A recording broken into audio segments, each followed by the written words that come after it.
Investment opportunity कैसे find out किया जाता है, कहाँ कहाँ आप करते तो फिर आपका बहुत अच्छा रिटर्न बन रहा होता, ठीक है। आप कैसे गलत जगह पे कैसे अवॉइड कर सकते हो, बहुत ही इंपॉर्टेंट टॉपिक आपको बताता हूँ, ठीक है। This will be related to your all investment type of आप अपना जो भी पैसे के साथ करते हो कि कैसे कहाँ पे इन्वेस्ट करें, इधर उधर फंसा देते हो पैसा, आप अपना खुद का डिसीजन लेने लायक बनोगे। तो ध्यान से सुनना। देखो, सबसे पहले अगर आप लॉन्ग टर्म देखते हो, लॉन्ग टर्म हो गया कि आप 1 साल 2 साल का इन्वेस्टमेंट देखते हो कि मुझे 1-2 साल में अच्छा रिटर्न चाहिए, ठीक है। आप वो ऐसा मत सोचना कि अगर 1-2 साल में आपने कुछ सर्टेन परसेंटेज ऑफ रिटर्न निकाल लिया है तो आप हमेशा वही रिटर्न के साथ आगे बढ़ोगे। ये बहुत ही शॉर्ट टर्म होगा कि आपने 1 साल अच्छा रिटर्न कमाया, अगर आप समझदार हो आपने बुक करके निकाल लिया वहाँ से तो ठीक है, या फिर एक्सट्रीमली आप लंबे समय के लिए इन्वेस्ट किए हो तो वो अलग चीज़ है, ठीक है। तो मैं आपको एक चीज़, इंपॉर्टेंट चीज़ बताता हूँ। जैसे अगर आपका गोल कभी भी ऐसा रहता है ना कि मुझे 1 साल के लिए इन्वेस्टमेंट करना है या फिर 2 साल के लिए करना है, मुझे एक अच्छा रिटर्न चाहिए। देखो, पहले बात तो किसी को भी नहीं मालूम होता है कि मार्केट अगले दिन छोड़ो ना, अगले 5 मिनट में क्या होने वाला है। ये होता है शॉर्ट टर्म, क्या बोलते हैं यार, कौन सा इंग्लिश का वर्ड है, याद आएगा तो याद आएगा तो बोलूँगा, ठीक है। ये होता है सॉरी, हाँ, ये होता है शॉर्ट टर्म वोलेटिलिटी, ठीक है, कि आपको नहीं मालूम होता है कि अगले 5 मिनट में कौन सा न्यूज़ आ जाएगा और मार्केट के साथ क्या होगा। तो ये होता है शॉर्ट टर्म वोलेटिलिटी। तो इससे फ़र्क नहीं होना चाहिए अगर आपका गोल है 1 साल का। ये कैसे पता चलेगा? जैसे मैं आपके सामने ये मंथली चार्ट ओपन किया हूँ, मीन्स एक कैंडल 1 महीने का है, मतलब ये एक महीने का कैंडल है, ये 1 महीने का कैंडल है, तो ये सारा कैंडल 1 महीने का है। इसमें अगर आप कुछ भी करते हो ना, जैसे मान लेते हैं आप 915 EMA यूज़ करते हो फॉर योर इन्वेस्टमेंट, ठीक है। तो ये कैंडल के बाद मान लेते हैं कि आपके सेटअप के हिसाब से दुनिया में इतने सारे चीज़ हैं, ठीक है। ये देखो, ये तो मैंने कुछ टॉप के कुछ सेलेक्ट करके मैंने वॉच लिस्ट बना रखे हैं। बहुत सारी कंपनी है, यूएस में है, इंडिया में है, ग्लोबल लेवल पे दुनिया भर में बहुत सारी कंपनी है और अच्छा लिक्विडिटी रहती है सभी में। तो सोचो कि इतने सारे स्टॉक में कभी ना कभी तो मंथली चार्ट पे कहीं ना कहीं जगह पे तो कुछ ना कुछ तो सेटअप बन रहा होगा, बाइंग का या फिर सेलिंग का। बस आपको क्या करना है कि आपको उसमें रिसर्च करना है और आपके अपने फाइनेंशियल कंडीशन को समझना है कि आपके पास कितना पैसा है, ठीक है। और मतलब गैम्बलिंग तो कर ही नहीं सकते अगर आपके पास कुछ बिजनेस नहीं है। You can't do Gamble anywhere, मतलब कुछ भी चीज़ में आप एक भी पैसे का रिस्क नहीं ले सकते। एक भी पैसे का रिस्क लेने का ये मतलब होगा कि आपके पास कोई भी अदर बिजनेस नहीं है, आपके पास एक सर्टेन कैपिटल है और आप उसमें गैम्बलिंग का लत लगा रहे हो। करियर डिस्ट्रॉय हो जाएगा, ठीक है, अगर आप इस तरह से कुछ भी इस तरह का बिहेवियर अडॉप्ट करते हो। तो एक भी रुपया का गैम्बल करना वो पैसे से रिलेटेड नहीं होगा कि यार ये चलो ठीक है $200 तो है, ले लेते हैं, एक रिस्क ले लेते हैं। वो $200 जाएगा वो अलग चीज़ है, आपके बिहेवियर को खराब कर देगा, मतलब आपके अंदर वो गैम्बलिंग बिहेवियर आ जाएगा। तो वो चीज़ गलत होता है ट्रेडिंग के लिए। अगर आपके पास बिजनेस नहीं है तो ठीक है, आप ग्रो नहीं कर पाओगे। तो आपको डिसिप्लिन में रहना पड़ेगा ऑल द टाइम, चाहे आप इन्वेस्टमेंट करो, स्विंग ट्रेडिंग करो, इंट्राडे ट्रेडिंग करो, चाहे स्कैल्पिंग करो। डिसिप्लिन बहुत ही ज़्यादा ज़रूरी है जब आपके पास कोई भी अदर सोर्स ऑफ इनकम नहीं होता है। तो इस चीज़ को हमेशा ध्यान रखना दोस्त। तो मान लेते हैं 915 EMA पे मंथली चार्ट पे आपके सामने बहुत अच्छा सेटअप बना, ठीक है। मैं अभी ढेर सारे एग्जांपल दिखा दूंगा, ये ऐसा नहीं कि US30 का ही बता रहा हूँ। ये इंडेक्स है, ग्लोबल इंडेक्स है, तो अच्छा लगता है देखने में, इसमें ज़्यादा रिलेटेबल एग्जाम्पल होगा। तो मान लेते हैं, पहले देखते हैं कहाँ अवॉइड करना है, ठीक है, कहाँ पे आपको इन्वेस्ट नहीं करना है। जैसे कि मान लेते हैं मार्केट कभी भी इस तरह से मूव किया हो, ठीक है, बहुत ज़्यादा इम्पल्सिव मूव में यहाँ पे मार्केट मूव किया है। मैं इसका कलर चेंज कर लेता हूँ, रुक जाओ। तो यहाँ पे क्या दिख रहा है कि मार्केट ऑलरेडी एग्जॉस्ट हो चुका है। आप यहाँ तक भी इन्वेस्टमेंट कर सकते थे क्योंकि आपको ये नहीं मालूम होता है कि अगला कैंडल यहाँ पे रेड बन जाएगा।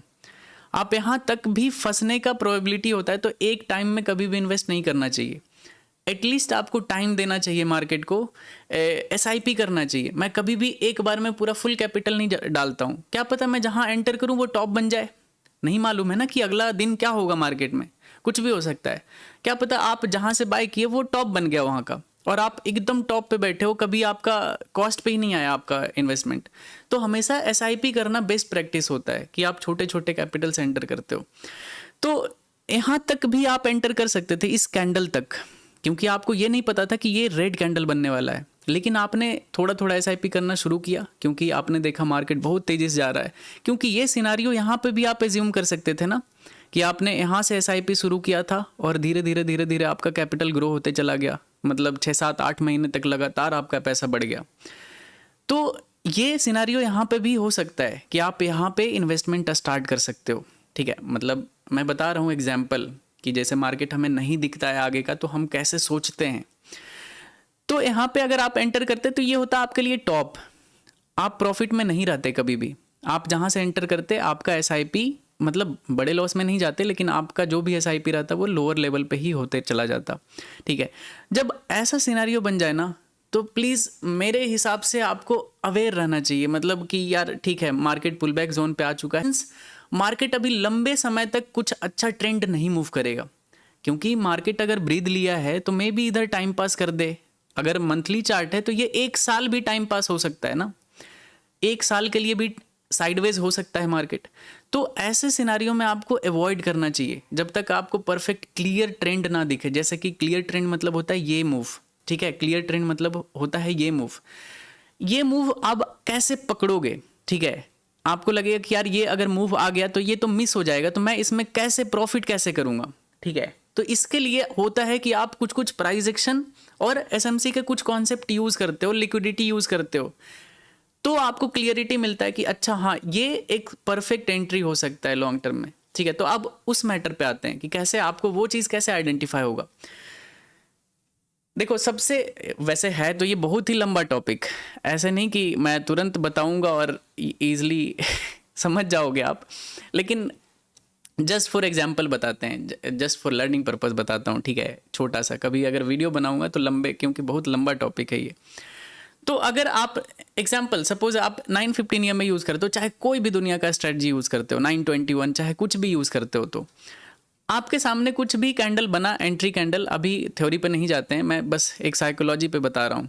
अगर आपने ऐसे कैंडल पे एंटर किया, ठीक है, अगर इस तरह का आपका इन्वेस्टमेंट स्टार्ट होता है ऐसे जोन के बाद, ठीक है, जैसे कि ये इधर साइडवेज था यहाँ पे, और ये EMA पे एक अच्छा सा बुलिश कैंडल यहाँ पे ग्रीन कैंडल बना, और आप यहाँ से एंट्री बनाना शुरू करते हो, और ये लगभग ये 2023 का चार्ट है, ठीक है। यहाँ से मार्केट हमेशा ऊपर गया है, ये एक अनयूजुअल सिनारियो है, जनरली मार्केट ऐसे नहीं मूव करता है। ये कोविड करेक्शन के बाद इस तरह से मूव कर गया था, तो वो अलग चीज़ है, ठीक है। ये इस तरह से मूव कर गया था क्योंकि वो पूरे वर्ल्ड वाइड में ये करेक्शन जो था ना, ये 2020 वाला, ये बहुत ज़्यादा ज़रूरी था, लोगों को इम्पोर्टेंस पता चला, और उसके बाद मैसिव इन्वेस्टमेंट आया मार्केट में और मार्केट बहुत तेज़ी से ग्रो किया। लेकिन ओवरऑल मार्केट का बिहेवियर होता है इस तरह से मूव करने का, ठीक है। तो ऐसे जगह पे अगर आप बाय करते हो, SIP स्टार्ट करते हो, तो ये आपका एक परफेक्ट इन्वेस्टमेंट होता है, जैसे कि आप गलत जगह पे नहीं फंसोगे, क्योंकि आपको ये भी दिखेगा कि मार्केट ट्रेंडिंग है, EMA ट्रेंडिंग है, सब कुछ फेवर में है, तो आप प्रॉफिट में रहोगे। ऐसा नहीं है कि मैंने यहाँ से भी स्टार्ट किया है इस कैंडल से, मैंने इस कैंडल से इन्वेस्टमेंट स्टार्ट किया था, और देख सकते हो बैक टू बैक यहाँ पे now I mean big profit US market में।